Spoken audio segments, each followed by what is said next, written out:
Disney is one of the strongest recurring revenue businesses on the planet, and they do these three things that med spas get wrong every single day. I've worked with hundreds and hundreds of clinics during my career in marketing and aesthetic medicine, and there's a handful of commonalities that I have seen hold business owners back every single time. And if you can get past these three things, I think that you're going to find that your business might get a little bit more magical, just like Disney.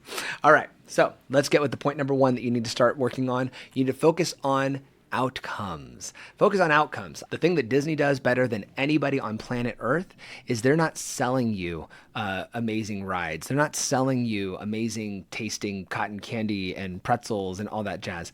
They're selling wonder. They're selling magic. They're selling memories. Every time they train new staff, you know what they say?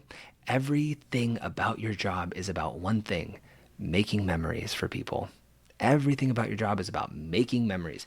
You need to take that into your clinic, okay? Focusing on the outcome and not the process. Disney is not constantly advertising the process. They're advertising the feeling that you get or the outcome that you're going to achieve. So when you are working, when you're in your marketing or when you are treating patients, typically what happens, patient comes in, patient wants talks, patient pays for talks, patient leaves, never to be seen again in a lot of cases. Goodbye, never to be seen. Maybe they come back, maybe, okay? However, this patient did not come to you to buy talks. This patient came to you to look more refreshed, to look more youthful, to get smoother skin, whatever it was that they communicated to you. And you might not have done that on your intake where you try to find out what it is they're trying to achieve. But if you did, you know that their goal is, oh, I just want to lift my face a little bit. I just feel like I'm drooping. I feel like I'm whatever the thing is that they communicated to you. Your job at that point then is to create a treatment plan. Treatment plan for them to achieve the outcome that they asked for. Because guess what? You create the treatment plan, then you give them their talks, and then you reschedule them to come in over and over and over and over for years to come, so they can achieve the outcome that they're wanting. They want a feeling, or they want to look a certain way or have a certain result. And you creating a treatment plan for them allows you to get that result. And you say, oh, well, Jared, well, you just want people to sell more, and you just want them to cross sell and upsell and blah, blah, blah, blah, blah. No, I don't. I want you to create optimal outcomes for your patients. I want you to create optimal outcomes for your patients. And I believe that you have a responsibility to create that optimal outcome, because if not, they're going to go find somebody else who will. My agency, we don't sell beautiful websites. We make beautiful websites. We don't sell amazing SEO. We do great SEO. We sell more traffic and higher conversions. We sell more leads and appointments is what we sell. We sell the outcome of a better business, okay? It's not that we are selling the thing that we're doing. We are selling a result, and we're selling expertise and trust and confidence. And you need to be selling that same thing, because you building out a treatment plan builds so much trust and confidence with that patient. They're sticking with you for a long time because they know you can help them get to where they want to be. Okay? Focus on outcomes. That is point number one. Next point.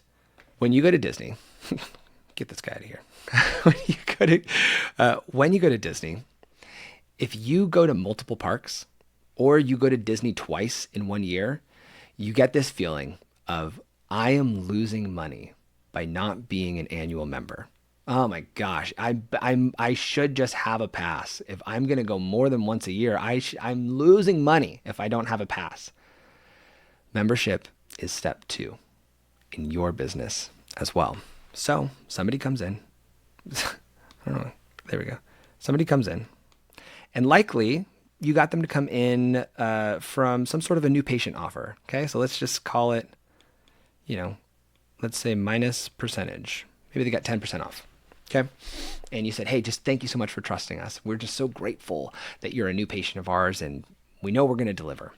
Okay. Oftentimes that'll turn into them, either price shopping and maybe they leave, or possibly they do come back and start paying full price. Who knows? Okay. But in the end, it's not the total outcome you want. Here's what I would advise, and here's what I have seen people do really, really, really well, especially with ecosystems like RepeatMD or a lot of EMRs have memberships built into them, is they pay for their service and they get a little discount off. Let's call it, a percentage off. And then afterwards, you say, hey, by the way, you're getting this discount off today. Our members enjoy that every single time. And our members also get a discount on skincare. I know you were talking about buying some. You'd get 20% off today on your skincare and on all your future appointments. And if you refer friends, the perks stack up. It is an incredible ecosystem, especially if you're planning on sticking with that treatment plan. You would be spending thousands of dollars more if you don't do the membership. You want to build your membership in a way, and I am not a consultant, okay? So I'm not advising you on how to build your membership, but I am telling you how to sell it if you want people in the ecosystem. You need to build it in a way so that if somebody comes back for multiple things, they are losing money by not being in that membership ecosystem. Okay. Membership should always be step 2. Hey, by the way, if you come back, it needs to almost feel like to them, like, oh my gosh, if I come back, this is silly of me. Okay. So at that point, once you've got the member locked in, oh my gosh, then you're having parties and all your members are meeting each other. They're all getting FOMO. If they're not a member, they're seeing e-blasts and texts where you're saying, oh my gosh, our members enjoying X, Y, Z, and this, and that. You want to make it feel like a membership is step 2 of doing business with you.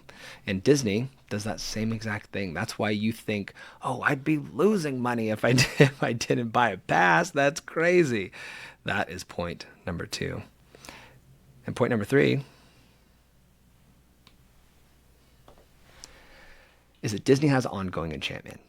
They've got merch. They've got Disney Plus that you're watching at home. They've got ways to stay with you even when you're not with them, to bring the magic home. They've got their pins. They've got tons of things that make you a part of Disney and remind you of the magic that you felt when you were there. You need to do the same exact thing. I was horrified when I spoke to a good friend of mine. They had been in business for 15 years. And they said, man, my patient schedule is, my schedule is just low. Something's going on. How can we fix it? And I said, well, are you spending on ads? Are you doing, I'm asking about his marketing tactics. He goes, yeah, I'm doing all the things and my schedule's just low. I said, well, how big's your existing list? He goes, what do you mean? I said, like any patient you've ever seen, how big's your list? He's like, wow, I've got like 9,000 people on that list. And I said, 9,000? You should be able to print money with a list like that. You send one text and I bet you're going to fill your schedule up. And they said, are you serious? They sent a text and sure enough, they started booking appointments left and right. Because what'll happen is you will treat the patient. They'll give you their money.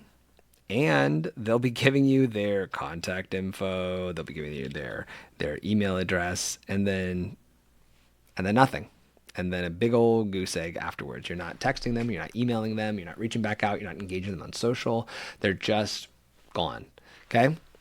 What you're going to start doing is you're going to have ongoing enchantment. You're going to be sending, once they come in, and they give you their number and they give you their email, you're going to be doing things like sending a birthday text. Let's see if I can do a little pew, pew.